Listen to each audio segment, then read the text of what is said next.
This has certainly been a most unusual season of American Ninja Warrior due to all the current events of 2020, specifically the pandemic, amongst other things.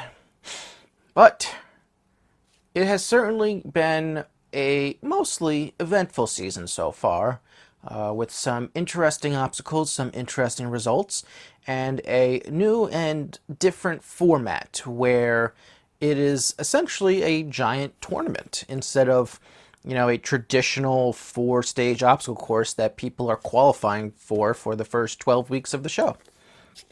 So I thought it would be a good idea that for the semifinals, since we are done with all the qualifier episodes, we are going to go over everyone who qualified for the second round, and we are going to predict. I'm going to give you my predictions for who I think are going to move on to the finals, and we're going to see if I'm right after those two episodes air. So, first things first. Hello, my name is William from 222 Productions, and according to my count, a total of 65 people have qualified for the semifinals of American Ninja Warrior. Whether they got there by finishing in the top 12, in the top 3 women, or by being saved by one of their teammates via the power tower. Now, due to some editing chicanery, due to some controversy surrounding, Drew Dreschel, some of the people haven't been shown or have been digested or fast-forwarded in order to hide Drew's presence in the show in general. But for the sake of accuracy, and not in any way to promote him, I will be talking about Drew and making a prediction about his progress as well as discussing his progress. This is not an endorsement of anything that he may be accused of currently. But here are the list of all 65 people who qualified for the semifinals. There's 14 women and 51 men. We're going to start with the women. This is in alphabetical order by first name. Alyssa Beard, Ashley McConville, Caitlin Bergstrom, Jessie Lebrecq, Jessica Helmer, Jessie Graff, Maddie Howard, Megan Martin, Pauline Avila, Rachel Goldstein, Sandy Zimmerman, Taylor Johnson, Tiana Weberly, Zanique Levette, Abel Gonzalez, Adam Rail, Alex Carson, Alex Nye, Amir Malik, Austin Gray, Ben Mielik, Barry Goers, Brian Kretsch, Cameron Baumgarter, Chris DeGangi, Dan Polizzi, Daniel Gill, David Campbell, David Wright, Devin Harrison, Donovan Matoyer, Drew Dreschel, Ethan Swanson, Flip Rodriguez, Gabriel Hotchkiss, Glenn Albright, Grant McCartney, Jackson Twait, Jake Murray, Jamie Ron, Jeshua Lewis, Jody Avila, Joe Morosky, John Alexis Jr., Jonathan Horton, Julius Ferguson, Kevin Bull, Lance Picas, Lauren Bowl, Lucas Reale, Matisse Owadi, Michael Torres, Mike Wright, Najee Richardson, Nate Hansen, RJ Roman, Rojette Maddox, Rue Yori, Ryan Leshoff, Sean Bryan, Tage Harrington, Thomas Stillings, Tyler Gillette, Verdale Benson, and Will Chalgeter. So that is everyone who qualified for the next round. So here's the format for the semifinals. They're being split up into 2 groups, and of each group, the top 12 people move on to the finals, and top 2 women from each episode as well, if there are not at least 2 women in the top 12. So anywhere between 24 and 28, depending on how many women make it into the top 12 of each respective episode. Now, there is no indication of how the competitors are grouped in the 2 semifinals. It's not, they don't mention if it's like, for example, qualifier 1 versus qualifier 2 and qualifier 3 versus qualifier 4, or rather if it's just all mixed up. For the purpose of these predictions, I am just going to assume that they were all matched up randomly. Presumably, they did 7 women in each episode and 25 men in one episode and 26 men in the other, since it's a odd number of men. That is my guess in terms of how they do things, because there is no indication to the contrary.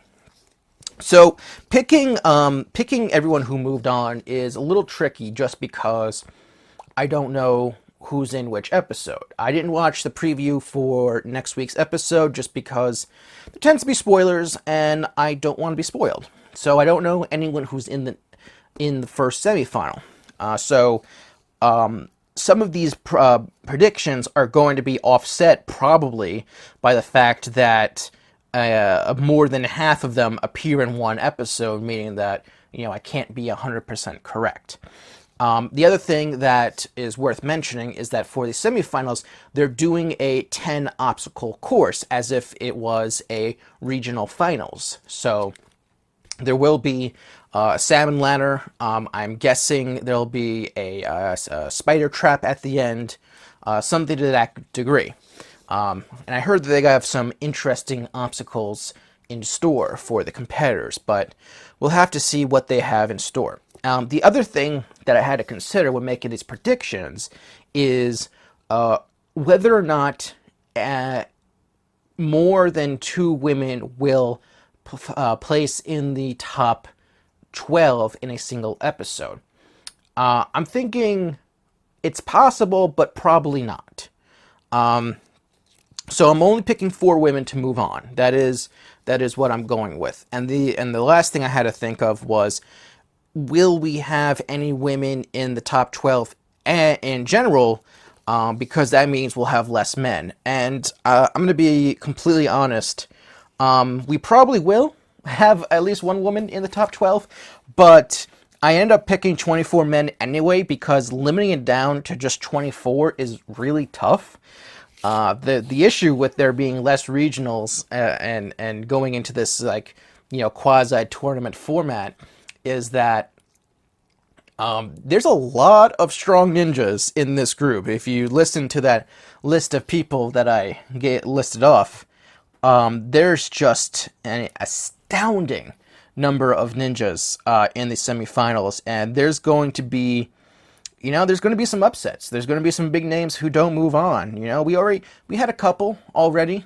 People like Dave Kavanaugh and Carson Williams were big surprises for not moving on, including Michelle Wonky Burma. Very shocked she didn't move on either. Those are just some of the ones off the top of my head who we've already lost, and we're going to lose some more.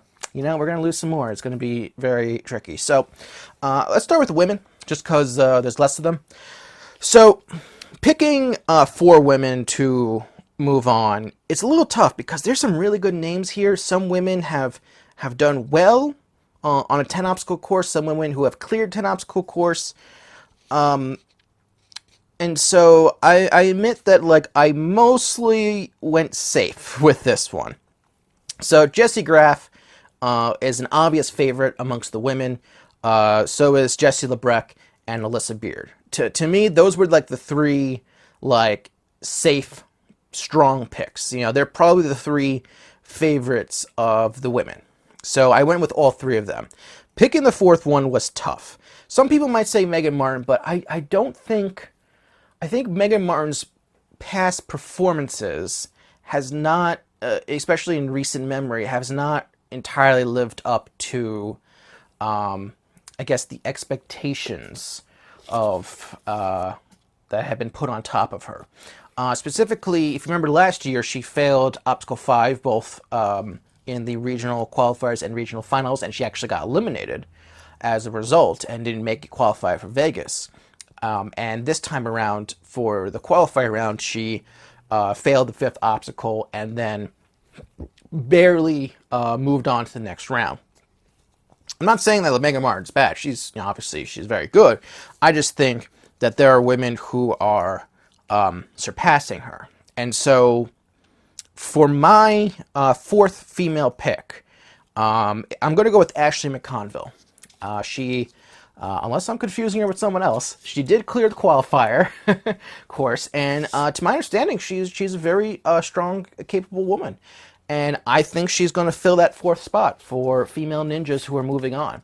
Might come as a surprise to some people. You know, it was really tough. Like, honestly, it was really tough not picking Tiana Webberly. I've always been a big fan of the sweet tea. But, and you know, she just got her first course clear, but I just think that Ashley's gonna, you know, edge her out. But it'll be a close one, you know. Tiana will probably be like one of the women who like just miss moving on to the next round, unfortunately. But who knows? We'll see what happens. And now for the men. This is in no particular order. I'm just going to list off names and I'm going to mark them down and make sure I get everyone. We're just going to get this one out of the way. Drew Dreshel probably made it to the finals. He probably didn't win the whole thing because I can't imagine them airing this season at all if he did, because I don't know how you would edit that out. And then picking out some of the other men, it's going to be really tough. So there's some really strong ninjas out here. I think for my favorite, if you told me right now, of all the ninjas still in the competition, who's winning? This might be a little bit off the beaten path to some people, but my pick right now is Jake Murray.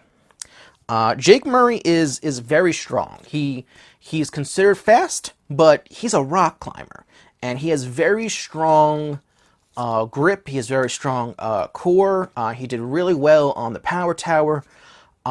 He, you know, almost consistently does well in the National Ninja League World Championships. Jake is a very strong competitor, and I feel like, you know, sometimes, you know, there's been some seasons where, like, you know, he's a bit up and down. This seems like an upswing season for him, and I think that he is going to win. My dark horse pick is RJ Roman. RJ, I've said a lot of praises for RJ in the qualifier 3 review, but RJ is way better than you would expect him to be. Specifically because, you know, in American Ninja Warrior, you know, typically the people that you see do well, they have, you know, backgrounds in gymnastics or track and field or rock climbing, like I just mentioned. But RJ's background is rock and roll. And yet, he had the fastest time in qualifiers of qualifier 3, and he won the power tower. And he made it to stage 3 last year. He took 3rd place in the National Ninja League World Championship this year. In the World Championship, he was the fastest finisher of stage 2. RJ's really good. He's like, I guess his physical background is just doing ninja really well. And I think he has a strong chance of winning the whole thing, especially if he does a power tower performance like you saw here. The other thing that's worth mentioning is that in the semifinals, there's no power tower, there's no saving your teammates, none of that stuff. It's just you have to save yourself at this point. So some of the other names that I picked, because I don't want to bore you with all the details. I think Adam Rail. I think he learned his lesson from that slip up he did in the qualifiers. I think he's going to do well. He traditionally does well with upper body courses. I think Chris DeGangi is going to join his fiance in the finals. I think Michael Torres has been just getting better every season, and his performance in qualifier 4 is going to do well. Joe Morosky is an obvious pick to move on to the finals, and honestly, I think he's going to be in the top 8 final tournament at the Power Tower. Easy pick for that. I got to go with one of my boys, Lucas Reale. You know, it was a shame that he got fast-forwarded. He might get fast-forwarded again, but I do think he's going to make it to the final round, or the finals. It's kind of weird. It's called the finals, but yet, like, there's another round afterwards with the top 8 tournament. It's bizarre. Very bizarre. Speaking of my boys, gotta go with my man Donovan. I hope that he will finally get that spotlight, get that full course run shown. I think this is the best that he's been. He finished, I want to say, he was like what, second in the UNX championship? That's pretty good. That's pretty good. I think Donovan is going on to the finals. Daniel Gill is a obvious pick for the finals. Strong contender for the top 8 as well. He just got off of doing the final stage last year. Strong pick. Jody Avila, I think, really surprised me with how fast he completed the qualifier. And how well he did. It really seems like he really improved since last year. And to my understanding, in his Power Tower race against Drew Dreschel, Jody just completely blew Drew out of the water in the race. That is to my understanding. It's a shame that he was barely even shown, but I think Kevin Bull is moving on to the finals. He'll probably get fast-forwarded. I was very shocked that Matisse Awadi was shown in a fast-forward segment, but like I said in my review, it's probably because he had Drew on his virtual sideline. That's my guess. I do not know that. No one has told me that. That is speculation on my part, because that is the only reason that I think they would fast-forward him. Sean Bryan has been my favorite, one of my favorites for a long time. I actually picked Sean Bryan to win the whole thing last year originally, after having 2 appearances at Stage 3 the 2 seasons prior. And the only reason he didn't clear Stage 1 is because he got hurt. He might not be 100%, but dude can still go. I think he's going to do quite well. David Campbell, he's been doing this longer than anyone who's still on this list. Literally longer than anyone else. And David had an amazing save on the course in the qualifier and ended up clearing the mega wall also. I think this is going to be a really good year for him. I got a strong feeling about Flip Rodriguez. I think he's going to do better than he did in the qualifier, and he's going to move on to the finals. I believe that Jackson Twait might surprise some people, but he is going to move on. I think he's going to be one of those people who gets fast-forwarded a second time, but he did well in National Ninja League this year, and I think he's pretty strong. He did well last season in the qualifiers, but I think he's going to do well. Thomas Stillings, I got to go with Thomas. I think it's going to be tough. It's so tough. Like, there are names that are off this list that I really wanted to pick, but I ran out of spaces, I think Thomas is fully motivated to do well. And Tyler Gillette is another one. He is just so dedicated to Ninja that I think he can make it to the finals. And then we have Jamie Ron. I am concerned about his thumb, but he showed a lot of promise in the qualifier, and this might be a bit of a risk because of his injury, but I think he can still go. I think he can still do well in the back half of the course. The back half is going to be the real test. So my next pick is David Wright, the Cake Ninja. David does well. I feel like David's one of those people who the show features, but he also gets overlooked a lot. And I remember him doing well in NNL this year, and I think people are going to be surprised by Mr. Wright. And I think one person who won't be surprising people is Najee Richardson.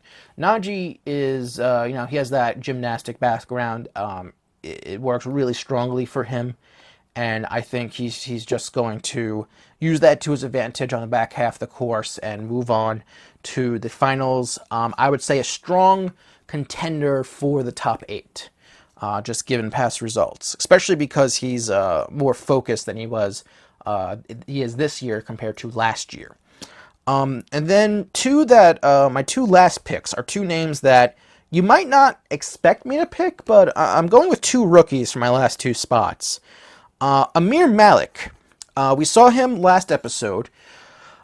He did really well. I want to say he did 3rd place. I could be wrong, but he was close to the top. Him and David were on the same team, the only trio where all 3 people cleared the qualifier course. And I think that he showed, I don't know a lot about him outside of last week's episode, but I think he shows a lot of promise, and I think he might surprise people. So I'm going with Amir. And my final pick, yes, it is indeed my final pick. This one, I think, might really surprise people because this person didn't qualify. He was saved by his team, by one of his teammates. I'm going to go with Chalgeter. And I think what it is they featured him in qualifier 4. They featured the story of him, training for a good portion of his life since, he applied when he was 14 and couldn't get accepted because he wasn't old enough. And then he finally lives the dream, and it comes crashing down because he fails early on the Beehive and has to be saved by Joe Morosky. I think they're going to play into that story mode. This is me trying to meta look at the editing and the storylines they're trying to weave. I think what's going to happen is they're going to show his run in the semifinals. I don't know if it's the first or second, whichever one he's in. They're going to mention that, he knows he can do better, and he's gonna save himself. He's glad that he's got saved. He's going to prove himself this time around. He's not going to waste the second chance. That's basically what they're going to do. And he's going to actually surprise people by qualifying for the finals.